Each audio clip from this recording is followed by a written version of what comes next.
அனைவருக்கும் ஸ்தோத்திரம். தொடர்ந்து தொடர் வேதாகமத்தை இந்த நாளிலே வாசிக்கலாம். நீதி அரசர்கள், நீதி தலைவர்கள் 16 துவங்கி நீதி தலைவர்கள் 16, நியாயாதிபதிகள் 16. காசாவில் சிம்சோன் காசாவுக்கு சென்றார். அவர் அங்கே ஒரு விலை மாதை கண்டு அவளிடம் சென்றார். சிம்சோன் அங்கு வந்துள்ளார் என்று காசா மக்களுக்கு கூறப்பட்டது. அவர்கள் அவ்விடத்தை சூழ்ந்து கொண்டு இரவு முழுவதும் அவருக்காக நகர வாயில் காத்து கிடந்தனர். பொழுது புலரும் வரை காத்திருப்போம், பின்னர் அவனை கொல்வோம் என்று கூறி இரவு முழுவதும் அமைதியாக இருந்தனர். சிம்சோன் நடுசாமம் வரை படுத்து கிடந்தார்.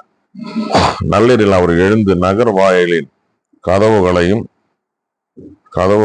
2 கதவு நிலைகளையும் பிடித்து அவர்களை குறுக்கு சட்டங்களுடன் பிடுங்கினார். அவற்றை தம் தோள் மீது வைத்துக் கொண்டு எபிரோனுக்கு எதிரில் இருந்த மலைக்கு தூக்கி சென்றார். சிம்சோனும் தெலீலாவும். அதன் பின் சோரேக்கும் பள்ளத்தாக்கில் உள்ள ஒரு பெண்ணை காதலித்தார். அவள் பெயர் தெலீலா. பெலிஸ்தேர்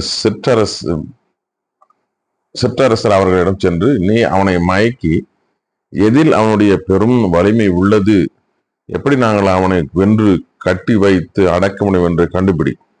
நாங்கள் ஒவ்வொருவரும் உனக்கு 1100 வெள்ளிக்காசு தருவோம் என்றனர். தெலீலா சிம்சோனிடம், எதில் உமது பெரும் வலிமை உள்ளது என்றும் எப்படி உம்மை கட்டி அடக்க முடியும் என்றும் என்னிடம் சொல்லும் என்றார். சிம்சோன் அவரிடம், 7 புதிய உலராத நரம்பு கயிறுகளால் என்னை அவர்கள் கட்டினால் நான் வலிமை இழந்து மற்ற மனிதரை போல் ஆகிவிடுவேன் என்றார். பெலிஸ்தியர் சிற்றரசர் அவர்களும் 7 புதிய உலராத நரம்பு கயிறுகளை கொண்டு வந்தனர். அதை கொண்டு அவரை கட்டினாள். ஆள்கள் அறையில் ஒளிந்து கொண்டிருக்க அவளிடம், சிம்சோன் பெலிஸ்தியர் மீது பாய்கின்றனர் என்று கத்தினார். நெருப்பு பட்டதும் சணல் கயிறு அறுவது போன்று அவர் நரம்பு கயிறுகளை அறுத்தெறிந்தார். அவரது ஆற்றலின் ரகசியம் புலப்படவில்லை. தெலீலா சிம்சோனிடம், இதோ நீர் என்னை அற்பமாக நினைத்து என்னிடம் பொய்கள் சொல்லி விட்டீர். இதனால் உம்மை கட்ட வேண்டும் என்று இப்பொழுது தயவு செய்து எனக்கு சொல்லும் என்றார். அவர் அவளிடம், இதுவரை உபயோகிக்கப்படாத புதிய கயிறுகளை என்னை அவர்கள் கட்டினால் நான் வலிமை இழந்து மற்ற மனிதரை போல் ஆகிவிடுவேன் என்றார்.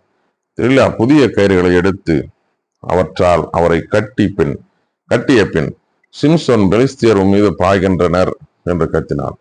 ஆள்கள் அறையில் ஒளிந்து கொண்டிருந்தனர். நூல் கயிற்றை போல அவர் தம் கைகளில் இருந்து அவற்றை அறுத்தெறிந்தார். தெலீலா சிம்சோனிடம், இதோ நீர் என்னை அற்பமாக நினைத்து என்னிடம் பொய்கள் சொல்லிவிட்டீர். எதனால் உம்மை கட்ட வேண்டும் என்று எனக்கு சொல்லும் என்றார். அவர், என்னுடைய 7 மயிர் கற்றைகளையும் பாவு நூலால் பின்னினால் போதும் என்றார். ஆகவே அவர் தூங்கும்போது தெலீலா அப்படியே செய்து முளையை அடித்து மாட்டி, சிம்சோன் பெலிஸ்தியர் மீது பாய்கின்றனர் என்று கத்தினார். அவர் தம் தூக்கத்தில் எழுந்து முளையோடு பாவு நூலை பிடுங்கி எறிந்தார். அவள் அவரிடம் மனம் திறந்து பேசாமல், நீர் என் மீது அன்பு செலுத்துவதா எப்படி கூறலாம்?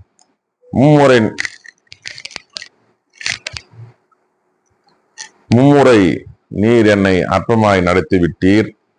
உமது பேராற்றல் எதில் உள்ளது என்று நீர் எனக்கு இன்னும் சொல்லவில்லை என்றார். அவள் தன் வார்த்தைகளால் ஒவ்வொரு நாளும் அவரை நச்சரித்து தொந்தரவு செய்தாள். அவர் உயிர் போகும் அளவிற்கு வருத்தமுற்றார். எனவே எதையும் மறைக்காமல் அவர் அவளிடம் கூறியது, சவர கத்தி என் தலை மீது பட்டதே இல்லை. ஏனெனில் பிறப்பிலிருந்து நான் கடவுளின் நாசிராக இருக்கிறேன். என் தலை மழிக்கப்பட்டால் எனது ஆற்றல் நினைவிலிருந்து அகன்றுவிடும். நான் வலிமை இழந்து மற்ற மனிதரை போல் ஆகிவிடுவேன் என்றார். அவர் தன்னிடம் மனம் திறந்து எல்லாவற்றையும் கூறிவிட்டார் என்பதை தெலீலா உணர்ந்தாள். எனவே அவள் பெலிஸ்தியர் சிற்றரசருக்கு, உடனே வாருங்கள், அவர் என்னிடம் மனம் திறந்து அனைத்தையும் கூறிவிட்டார் என்று ஆள் அனுப்பினார். பெலிஸ்தியர் சிற்றரசர் வெள்ளிக்காசு தம் கையில் எடுத்து கொண்டாலும் சென்றனர். அவள் அவரை தன் மடியில் தூங்க வைத்தாள். ஓர் ஆளை கூப்பிட அவர் தலையின் 7 மயிர்கற்றைகளையும் அழித்தான். அவரது ஆற்றல் அவரிடமிருந்து அகன்றது. எனவே அவள் அவரை சிறுமைப்படுத்த தொடங்கினாள். அவள், சிம்சோன், பெலிஸ்தர் உமது பாய்கின்றனர் என்று கத்தினாள். அவர் தம் தூக்கத்திலிருந்து விழித்து, முன்பு போல் இப்பொழுதும் என்னை விடுவித்துக் கொண்டு வெளியே செல்வன் என்று சொன்னார். ஏனெனில் ஆண்டவர் அவரிடமிருந்து அகன்று விட்டார் என்பதை அவர் உணரவில்லை. பெலிஸ்தர் அவரை பிடித்து அவர் கண்களை தோண்டி எடுத்து அவரை காசாக கொண்டு சென்றார்கள். அவரை வெண்கல சங்கிலிகளால் கட்டினர். சிறையில் அறைக்கும் வேலைக்கு அவரை உட்படுத்தினர். மழிக்கப்பட்ட அவரது தலைமுடி வளரத் தொடங்கியது. சிம்சோனின் இறப்பு. பெலிஸ்திய சிற்றரசர், நம் கடவுள் நம் எதிரி சிம்சோனை நம் கையில் ஒப்புவித்தார் என்று சொல்லி தம் தெய்வமான தாகோனுக்கு மாபெரும் பலி செலுத்தி விழா எடுக்க ஒன்று கூடினர். மக்கள் அவரை பார்த்ததும் தங்கள் தெய்வத்தை புகழ்ந்தனர்.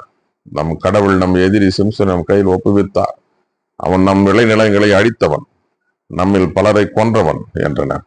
அவர்கள் அகமகிழ்ந்திருக்க, சிம்சோனை கூப்பிடுங்கள், அவன் நமக்கு வேடிக்கை காட்டட்டும் என்றனர். சிறையில் இருந்த சிம்சோனை கொண்டு வர அவர் அவர்கள் முன்னிலையில் வேடிக்கை காட்டினார். அவர்கள் அவரை தூண்களுக்கு இடையே நிற்கும்படி செய்தனர். சிம்சோன் கையால் தம்மை பிடித்திருந்த இளைஞரிடம், இவ்வீட்டை தாங்கி நிற்கும் தூண்களை நான் தொடுமாறு அங்கு என்னை இட்டு செல், நான் அவற்றின் மீது சாய்ந்து நிற்பேன் என்றார். ஆண்களாலும் பெண்களாலும் வீடு நிரம்பி இருந்தது. பெலிஸ்திய சிற்றரசர் அனைவரும் அங்கே வந்திருந்தனர். ஏறக்குறைய 3000 ஆண்களும் பெண்களும் மேல் தளத்தில் இருந்து சிம்சோன் காட்டிய வேடிக்கையை பார்த்து கொண்டிருந்தனர். சிம்சோன் ஆண்டவரை நோக்கி, என் தலைவராகிய ஆண்டவரே, இந்த முறை மட்டும் என்னை நினைவு கூறும், எனக்கு ஆற்றல் அழியும். என் கடவுளே, என் இரு கண்களுக்கு ஈடாக பெலிஸ்தியர் மீது ஒரே தாக்குதல் வஞ்சம் தீர்க்க செய்யும் என்று மன்றாடினார். சிம்சோன் அந்த வீட்டை தாங்கி நின்ற 2 நடு தூண்களில் ஒன்றன் மீது வலக்கையும் மற்றொன்றின் மீது இடக்கையும் வைத்து சாய்ந்தார். சிம்சோன், என் உயிர் பெலிஸ்தியரிடம் மடியட்டும் என்று சொல்லிக்கொண்டு முழு வலிமையுடன் சாய்ந்தார். வீடு சிற்றரசர் மீதும் அதனால் அனைத்து மக்கள் மீது சரிந்து விழுந்தது. இவ்வாறு அவர் உயிரோடு இருந்த பொழுது கொன்றதை விட மிகுதியான பேரை அவர் சாகும்போது கொன்றார். அவருடைய சகோதரர்களும் தந்தை வீட்டார் அனைவரும் வந்து அவரை தூக்கி கொண்டு சென்றனர். காசாவுக்கு எசுத்தாவுக்கு இடையில் அவருடைய தந்தை மனோவாவின் கல்லறையில் அவரை அடக்கம் செய்தனர். அவர் 20 ஆண்டுகள் இஸ்ரேல் நீதி தலைவராக விளங்கினார். 17ஆம் பகுதியை தொடர்ந்து வாசிக்கலாம். மீகாவின் சிலைகள். எப்ராயிம் மலைநாட்டை சார்ந்த ஒரு மனிதர் இருந்தார். அவர் பெயர் மீகா. அவர் தம் தாயிடம், உம்மிடமிருந்து 1100 வெள்ளிக்காசுகள் திருடப்பட்டதை பற்றி என் காதுபட சபித்து கூறினீரா? இதோ அந்த வெள்ளிக்காசுகள் என்னையுமே உள்ளன, அவற்றை எடுத்தவன் நான் தான் என்றார். அப்பொழுது அவர் தாய், என் மகனே, ஆண்டவர் உனக்கு ஆசி வழங்குவராக என்றார். அவர் 1100 வெள்ளிக்காசுகள் தம் தாயிடம் திருப்பி கொடுக்க, அவர் தாய், என் மகன், உனக்காக என் கையிலிருந்து இந்த வெள்ளிக்காசுகளை ஆண்டவருக்கு நேர்ச்சியாக அர்ப்பணிக்கின்றேன். அவற்றை கொண்டு செலுத்திய உருவத்தையும் வார்ப்பு சிலையையும் செய்து கொள். எனவே அவற்றை இப்பொழுது என்னிடம் திருப்பி தருகிறேன் என்றார். அவர் தம் தாயிடம் திருப்பி கொடுத்த வெள்ளிக்காசுகளில் இருந்து அவர் தாய் 200 வெள்ளிக்காசுகளை எடுத்து அதை தட்டாரிடம் கொடுத்தார். அவர் அதை செதுக்கிய உருவமாக வார்ப்பு சிலையாக செய்தார். அது மீகாவின் வீட்டில் இருந்தது. இந்த தெய்வங்களுக்கான கோவில் ஒன்று மீகாவிற்கு சொந்தமாக இருந்தது. அவர் ஏபோத்தை தெராபியையும் செய்தார். தம் புதல்வருள் ஒருவரை குருவாக நியமித்தார். அந்நாள்களில் இஸ்ரேலில் அரசன் கிடையாது. ஒவ்வொருவரும் அவரவர் பார்வையில் நேர்மையான பட்டத்தை செய்து கொண்டிருந்தனர். யூதா நாட்டு பெத்லேகேமில் யூதா குலத்தை சார்ந்த லேவியரான ஒரு இளைஞர் தங்கியிருந்தார். அவர் யூதா நாட்டு பெத்லேகேம் நகரில் இருந்து தாம் தங்கி வாழ வேறொரு இடத்தை தேடி புறப்பட்டு சென்றார். செல்லும் வழியில் எப்ராயிம் மலைப்பகுதியில் இருந்த மீகான் வீட்டை நெருங்கினார். மீகா அவரிடம், எங்கிருந்து வருகின்றீர் என்று கேட்டார். அவரிடம், நான் யூதா நாட்டு பெத்லேகேமிலிருந்து வரும் ஒரு லேவியன், நான் தங்கி வாழ்ந்த ஒரு இடத்தை தேடிக்கொண்டிருக்கிறேன் என்றார். மீகா அவரிடம், என்னுடன் தங்கும், எனக்கு தந்தையாகவும் குருவாகவும் இருப்பீர். நான் உமக்கு ஆண்டொன்றுக்கு 10 வெள்ளிக்காசுகளும் உடையும் உணவும் தருவேன் என்றார். லேவியர் அவருடன் சென்றார். லேவியர் அவரோடு விருப்பமுடன் தங்கினார். அவ்விளைஞர் அவருடைய புதல்வருள் ஒருவரை போல இருந்தார். மீகா இளைஞரான அந்த லேவியரை குருவாக நியமித்தார்.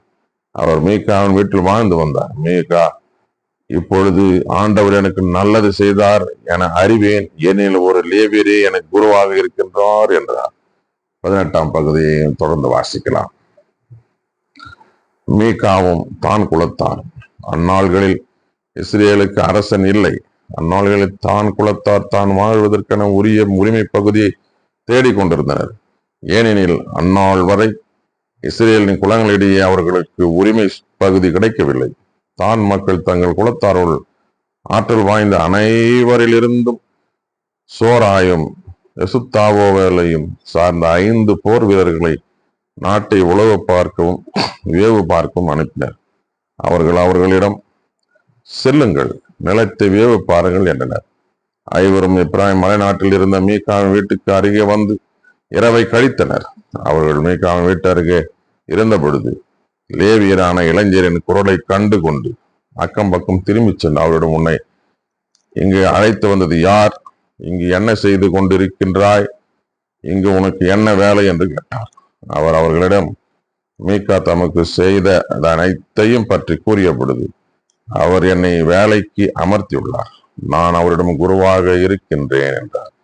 அவர்கள் அவரிடம், நாங்கள் செல்லும் பயணம் வெற்றிகரமாக இருக்குமா என்பதை நாங்கள் அறியுமாறு கடவுளிடம் கேள் என்றனர். குரு அவர்களிடம், மன அமைதியுடன் செல்லுங்கள், நீங்கள் மேற்கொண்டுள்ள பயணத்தை ஆண்டவர் கொண்டோக்கி காப்பார் என்றார். ஐவரும் பயணத்தை தொடர்ந்து இளையாசை வந்தடைந்த பொழுது அங்கிருந்த மக்கள் அச்சமின்றி சீதோனியர் நெறிமுறைக்கு ஏற்ப அமைதியாக கவலையற்றவர்களாக வாழ்வதை கண்டனர். நாடு எதிலும் குறைவுற்றதாகவும் செழிப்புடையதாகவும் இருந்தது. அம்மக்கள் சீதோனிடம் இருந்த தூரத்தில் இருந்ததால் அவர்களுடன் எவ்வித தொடர்பு கொண்டிருக்கவில்லை. அவர்கள் சோராவிலும் எசுத்தாவோலிலும் இருந்த சகோதரர்களிடம் திரும்பி வந்தனர். அவர்கள் சகோதரர்கள் அவர்களிடம், நீங்கள் கண்டது என்ன என்று கேட்டனர். அவர்கள், வாருங்கள், அவர்களுக்கு எதிராக புறப்படுவோம், ஏனெனில் நாங்கள் ஒரு நாட்டை கண்டோம், அது மிகவும் செழிப்பானது, நீங்கள் எதுவும் செய்ய போவதில்லையா? அங்கு செல்லவும் அந்நாட்டில் நுழைந்து அதை உரிமையாக்கி கொள்ளவும் தயங்க வேண்டாம். நீங்கள் கவலை அற்ற மக்களிடம் செல்லவிருக்கின்றீர்கள். பரந்த அந்நிலத்தை கடவுள் உங்கள் கையில் ஒப்புவித்து விட்டார். நாடு அனைத்திலும் குறைவற்றதாக உள்ளது என்றனர்.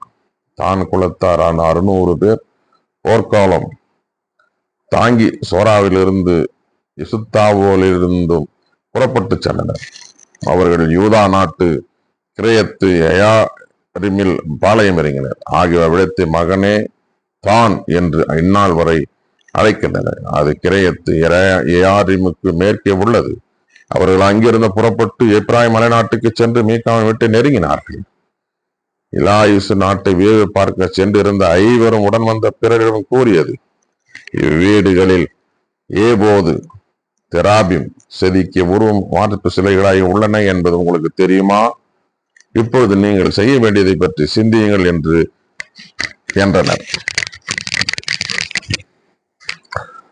அவர்கள் மீகாவின் வீட்டில் லேவியரான இளைஞர் இருந்த இடம் நோக்கி திரும்பி வந்து அவரிடம் நல விசாரித்தனர்.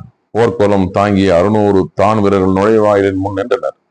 நாட்டை வேவு பார்க்க வந்திருந்த ஐவரும் உள்ளே சென்று செதுக்கிய உருவம், ஏபோது, தெராபிம், வார்ப்பு சிலை ஆகியவற்றை எடுத்துக்கொண்டனர். குருவும் போர்க்கோலம் தாங்கிய 600 வீரர்களும் நுழைவாயிலின் முன் நின்று கொண்டிருந்தனர். மீகாவின் வீட்டுக்குள் சென்ற ஐவரும் செதுக்கிய உருவம், ஏபோது, தெராபிம், வார்ப்பு சிலை ஆகியவற்றை எடுத்த பொழுது குரு அவர்களிடம், நீங்கள் செய்வது என்ன என்று கேட்டார். அவர்கள் அவரிடம், பேசாதே, வாயை மூடு, எங்களுடன் நட, எங்களுக்கு தந்தையாகவும் குருவாக இருப்பாய். இது உனக்கு நலம். எது உனக்கு நலம்? ஒரு தனி மனிதனின் வீட்டிற்கு குருவாக இருப்பதா, இஸ்ரவேலின் ஒரு குலத்திற்கு, ஒரு குடும்பத்திற்கு குருவாக இருப்பதா என்றனர். குருவின் இதயம் மகிழ்வுற்றது. அவர் ஏபோது, தெராபிம், செதுக்கிய உருவம் ஆகியவற்றை எடுத்து கொண்டு மக்களிடையே வந்தார். குழந்தைகளும் கால்நடைகளும் உடைமைகளும் அவர்கள் முன்னே செல்ல அவர்கள் பயணத்தை தொடர்ந்தனர். அவர்கள் மீகாவின் வீட்டிலிருந்து சிறிது தூரம் சென்ற பின் அந்த வீட்டு ஆள்கள் ஒன்று திரண்டு குரல் எழுப்பி தான் மக்களை துரத்தி சென்றனர். அவர்கள் தான் மக்களை நோக்கி கத்தினர். தான் மக்கள் திரும்பி பார்த்து மீகாவிடம், நீ ஏன் ஆள் திரட்டி வருகின்றாய்? உனக்கு என்ன வேண்டும் என்று கேட்டார். அவர், நான் செய்த தெய்வங்களை நீங்கள் எடுத்து செல்கிறீர்கள், குருவையும் கூட்டிக் கொண்டு செல்கிறீர்கள், எனக்கு வேற என்ன இருக்கிறது? இப்படி இருக்க உனக்கு என்ன வேண்டும் என்று என்னையே கேட்கிறீர்களே என்றார். தான் மக்கள் அவரிடம், எங்களோடு விவாதம் செய்யாதே, செய்தால் கொடிய மனம் கொண்ட மனிதர் உங்களை தாக்குவர், நீயும் உன் வீட்டாரும் உயிரிழக்க நேரிடும் என்றனர். தான் மக்கள் தங்கள் வழியே சென்றனர். மீகா அவர்கள் தம்முடைய வலிமை வாய்ந்தவர்கள் என்று கண்டு தம் வீட்டிற்கு திரும்பி சென்றார். தான் மக்கள் மீகா செய்து வைத்திருந்ததையும் அவருடைய குருவையும் கவர்ந்து சென்றனர்.